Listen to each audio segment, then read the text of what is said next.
করবে। এখন আপনাদের সামনে যেহেতু শুক্রবার আজান হয়ে গেছে, মহামাটি মানুষের নেতা, জনমানুষের নেতা, মানিকগঞ্জ জেলার সুখে দুঃখে কাকরাইয়ের নেতা, সেই নেতার জন্য আমরা এতক্ষণ অপেক্ষা করছি তার দুটো কথা শোনার জন্য।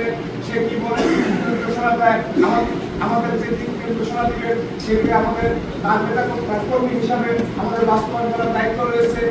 তাই এখন সেই মহামাটি মানুষের নেতা, জনমানুষের নেতা যারা বাতাও ভবনতা আপনাদের সম্মুখে বক্তব্য রাখছেন।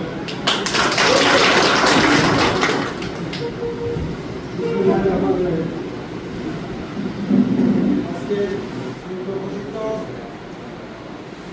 সদস্য সদস্যের আপনার জানেন নির্বাচনের আগামী কাজ শুরু হয়েছে। আমার মানিকগঞ্জ জেলা বেকার জন্য যারা কমিটির দায়িত্ব ছিল, দুঃখের ব্যাপার তারা আমার অনুসারী তাদেরকে তারা বলে দিয়েছে আধার অনুসারীদের কাউকে সদস্য মনোনয়ন করবো না, কাউকে সদস্য একটা দলে সত্যি করে তারা মাঠের নেতা এবং কর্মী তৃণমূল করবে তাদেরকে আমার অনুসারী না বলে বাদ দেবে দেবো না, এটা কোনো কথা হতে পারে না, দলের নীতি না, দুর্নীতি, এটাকে দুর্নীতি বলা যায়।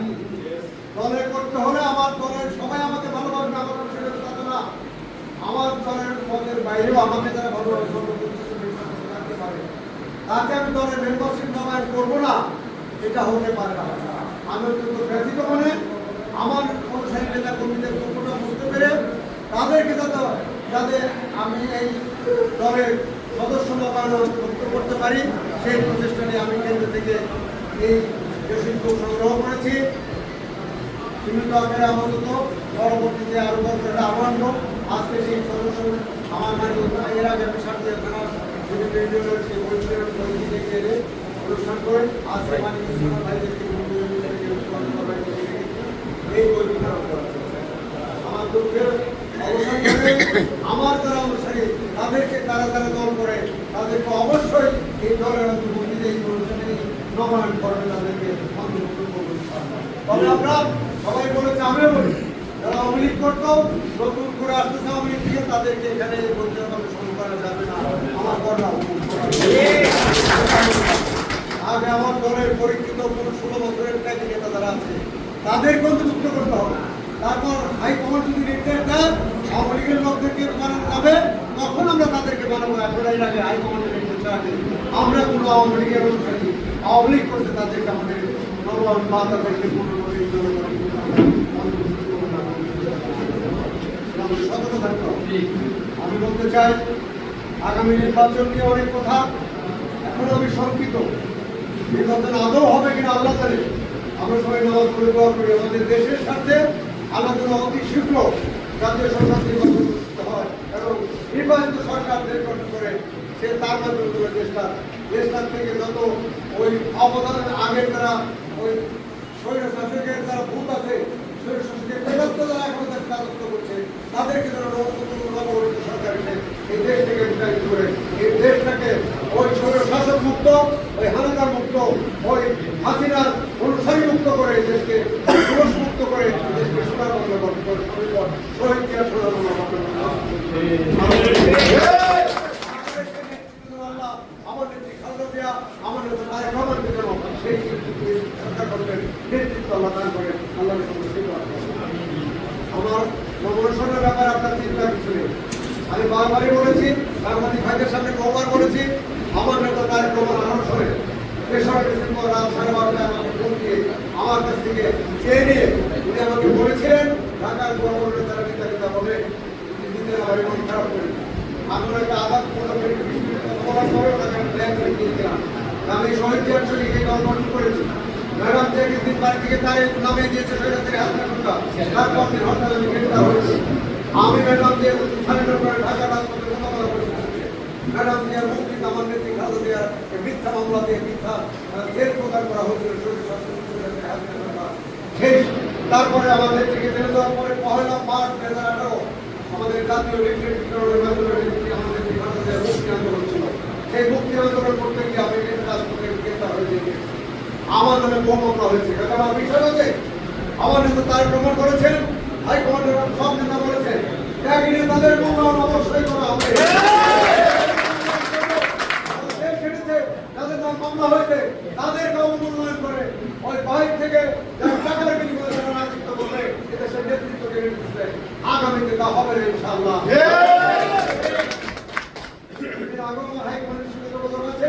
আমার হাইকমান্ড আমাকে ইঙ্গিত দিয়েছেন এবং তারা আমাকে মোটামুটি দিয়েছে বলা যায়, ধরে নেওয়া যায়। আচ্ছা ভাই, কাজ চালিয়ে যান, কাজ করছেন তো ঠিক মতো কাজ চালিয়ে। আমার কাছে ওই বগুড়া থেকে আমার কাছে ওই গায়েবন্ধা থেকে বহুমানের কোনো কথা ভাই আমাকে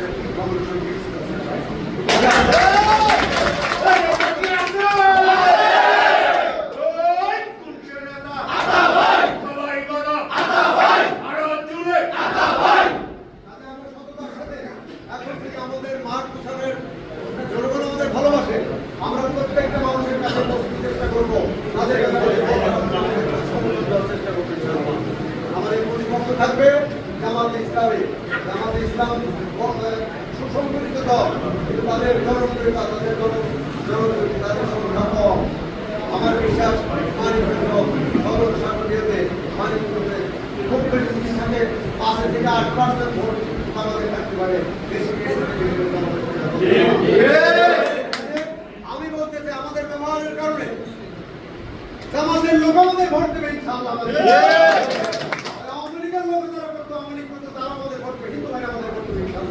আর বিএনপির যারা নেতা কর্মী আছে তারা সবাই আমাকে ভালোবেসে আমার পক্ষে কাজ করবে, আমার সাথে নির্বাচন করে আমার জন্য ভোট প্রার্থনা করে তারা আমাকে বিএনপির লোকেরা আমাকে আল্লাহ রহমতে তাদের পরিশ্রমে বিএনপির লোকের পরিশ্রমে আমার নেতা কর্মী ভাইদের পরিশ্রমের ফসলে এই সাধারণ নির্বাচিত হতে পারি।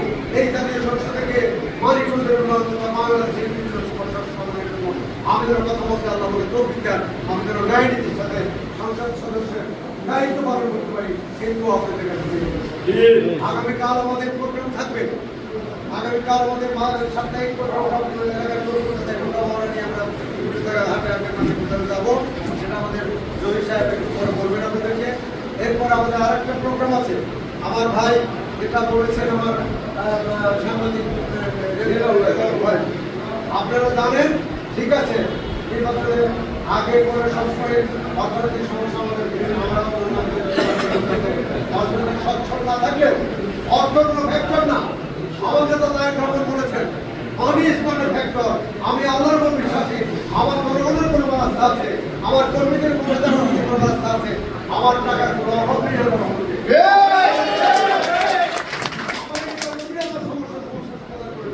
তারাই নিজের পকেটের টাকা দিয়ে আমার পক্ষে আমার গাড়ি শেষ করতেছে, আমার প্রত্যেকটা অনুসারে গাড়ির তেল থেকে শুরু করে সবাই খাওয়ার আমি খাওয়াবো। আমাদের খানার অভাব নাই, আমাদের টাকার অভাব নাই। আমাদের যদি অবস্থা যদি সমস্যা থাকে, আমার বিশ্বাস আমার এই নেতা আমার সেই করে আমরা সকলে মিলে আমাদের ইনশাআল্লাহ আগামী নির্বাচন আমাদের পক্ষে আসবে ইনশাআল্লাহ। আমরা আপনাদের